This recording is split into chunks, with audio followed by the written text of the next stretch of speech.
Hey guys, it's Carolina here from KarolinasKrafts and welcome back to my channel. In today's video, I have another folio to share with you guys and it turned out so cute, guys. I'm loving this paper called Love Letters by PhotoPlay. That's what I used. So you guys saw me use it before in another folio and I had 4 sheets left. So 3 double-sided sheets front and back and 1 sheet that was cut-aparts. So obviously I used that just for the cut-aparts that didn't go like, you know, the patterned paper. I didn't use the back side. And so I was trying to figure out a way to use those 3 sheets of double-sided paper. And I started off by making a folio, but then I made my spine too big. It was supposed to be a 1-inch spine and I accidentally made it 1.5 inches. I had both pieces like on my desk and I glued the wrong one down. I was playing around with some fabric. You guys saw I've been recently buying some fabric, so this is what I got. It's like a fabric square from Joann's, and I've been playing with fabric, and this was my first time actually, and it turned out so cute. I love the fabric spine. I love it. This is what it looks like, and I'm going to show you guys the inside. But first, let me show you guys the scraps that I had left, because again, like I said, I had the 4 sheets of paper to work with to make it, and I was trying really hard not to pull from my second collection like this, and I didn't have to, so I'm so happy about that. So again, I used the Love Letters collection by PhotoPlay, and let me show you my scraps.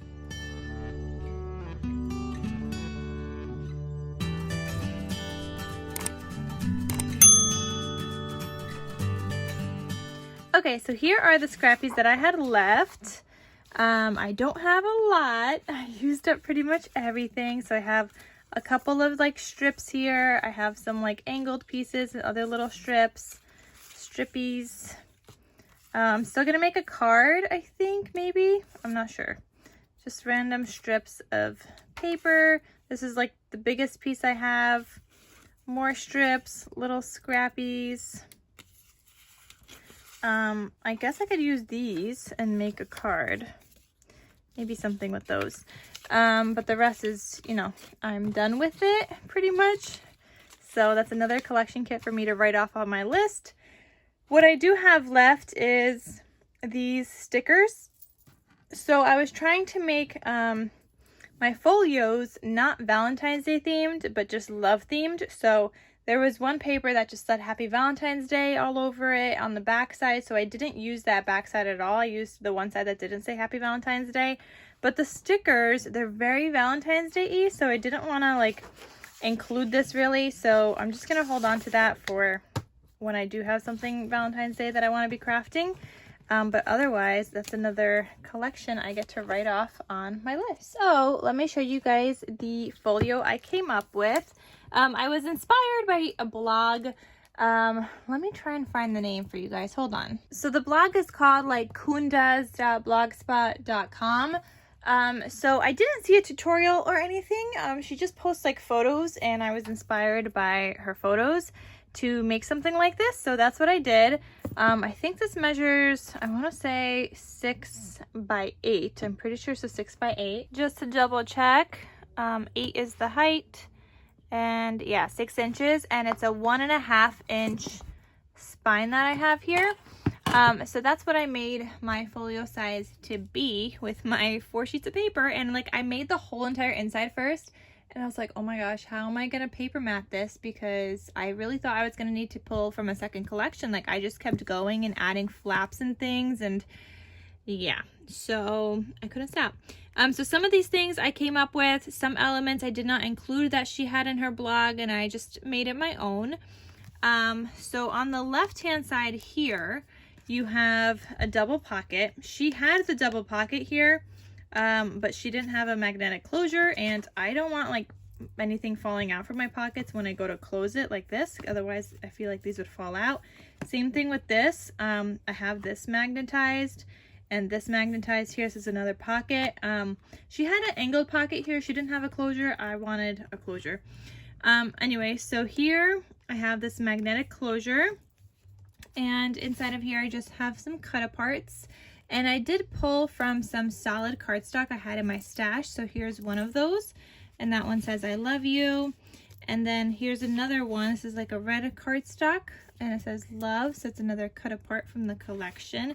And you could add more into these pockets as well. I have the two. I only had the one sheet of cut aparts, so I used all the cut aparts. Then here, you open this up. I have another pocket here. I think she might have had like a double pocket or something. I can't remember.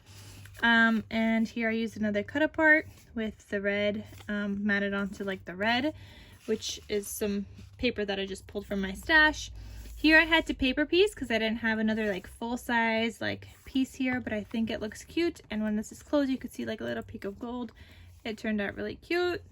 Then this side is just mirrors kind of the other side, and here you have another 3x4 cut apart saying sending you love, and this is on like a pink paper. And the paper I'm using for the paper matting is just from Michaels. It's like their you know, like just like their colored cardstock paper pads. So I have like a red one, I have a pink one, I have the green one, I have the blue one. They had a bunch at one point, so I just got like one of each color. Here you have a waterfall. This will fit 4x5 sized photos. And guys, if you saw my Instagram stories, I really struggled with this closure. I knew I wanted an envelope policy closure, but I didn't know how to do it. So I'm glad that this actually works. So I have like the little string. It's like on embroidery thread, and I paper punched some gold hearts and I stuck them together just to add like that little cutesy something. I have a eyelet here. And again, this is a policy envelope closure, so you just go around the other way, and now you could open up these flaps. So here's all these papers are from my cardstock, just like other paper I had in my stash. So they're not from the collection, and I was trying really hard to just like match them with the collection because again, I didn't have a lot of patterned paper in my stash. Okay, so I just, you know, paper matted them, and you could add photos on the back. You could write something with a white gel pen. Either way works, but these will fit 4x5 photos. Turned out really cute. And then you just take this closure back up and you put it all the way around, and that keeps that closed. I'm so happy this actually works. My little closure, and that's magnetized there as well. Then on the other side here, I have this envelope that I made, like this closure especially. The photos from the blog, she did have like some kind of angled envelope here, but she'd used like another piece of paper here or something. I can't remember. But you could see back here, I didn't have another full-size sheet, so I put two together and I just did that ripping technique, which I love to do. On the top here, I have the floral paper left over from my front and back covers. So that's there, and you could add a photo here or whatever you want to do. Now that's actually the reason I didn't add any photos or anything on the front, because I love this paper so much. It's my favorite from the collection, and I couldn't bring myself to put a cut apart on it because I was originally going to put this cut apart here, and I couldn't do it.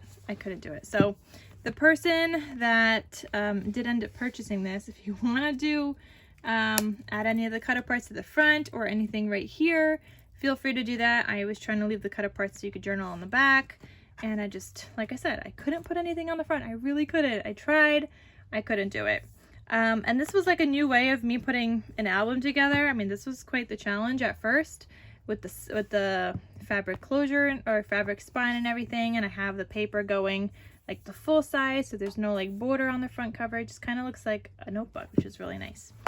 Anyway, so here is this envelope closure I made. This was not in like the photos on the blog. So I made it because I didn't want these things to open up. She did have this pocket and she did have this opening, but I felt like everything is just gonna fall out.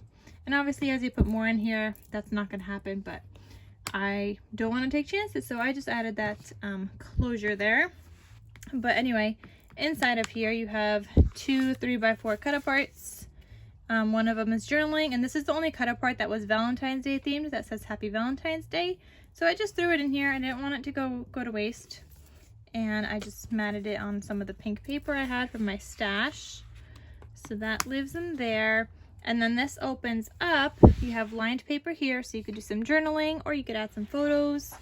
And then here I have another waterfall, and behind that waterfall is another pocket. So here I have a 4x6 cut apart from the collection. And then here, this one says Love is in the Air. So those are just some cut aparts from the collection. And I don't know if you guys noticed or maybe didn't, but this was also a 4x6 cut apart, the Love. I just cut it down to 4x5. So that fits there. Okay, so that was the pocket. And then this is another waterfall for 3x4 sized photos. Here you have a cut apart that says everything is better together, and it's so cute. So these all open up. You have the pink paper matting, just like this. And you could add photos. You could add photos here. You could journal on here. You could add photos up there. So tons of space for photos. And this turned out so cute. I was so happy that I was able to use some of like my plain cardstock. Like that's something I don't really do, but I really should do, because you could use and stretch your patterned paper further and then make more projects with it by adding in solid cardstock. And it's not really something I do, but in this case, because I started off with my folio and I had already made the base, so I picked out my papers for the base, I made my spine, and then I realized, oh shoot, my spine is too big, but I had already cut this down. This was already stuck down, and I was like, I guess I'm just gonna have to go with it. So that's how I ended up adding in some like solid cardstock, but I think it worked out really well. And yeah, this is what it looks like. There's still room to grow. You can see there's still room. You could add in things, so there's still space in there. But yeah, so this is already sold, in case you guys were wondering. Like I said, I do sell everything, and I try to always sell it on Instagram first, so make sure you guys have your post notifications turned on Instagram if you are on Instagram, and then anything that doesn't sell on Instagram gets put into my shop later, and I would always let you guys know. But yeah, this one is gone. I love it though, and I think I'll be making another one with some other paper that I have, like a few sheets left, but I have the solid cardstock, like the matching, and I think the next one might be a summer themed one that I make like this. But yeah, all right guys, that is everything. Thank you so much for watching. I hope you guys enjoyed this video, and I will see you guys in my next crafty video. I'll talk to you soon. Bye.